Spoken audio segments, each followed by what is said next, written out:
this is round two. I didn't record the first one because I didn't expect it to have that much of an effect.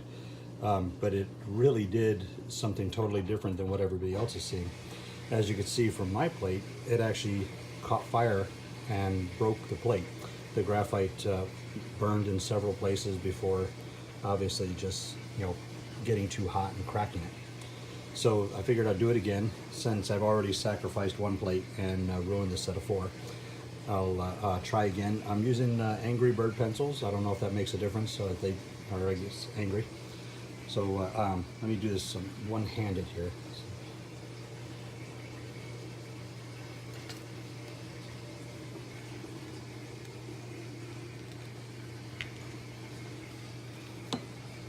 Oops.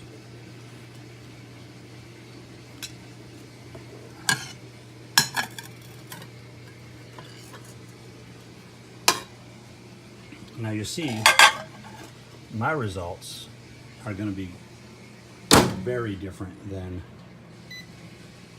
and I'm not going to leave this running because it's a fire hazard, but my results are very, very different.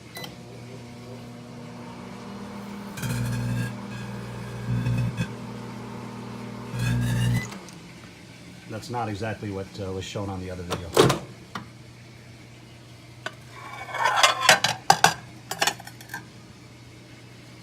Very burnt, and that was 7 seconds.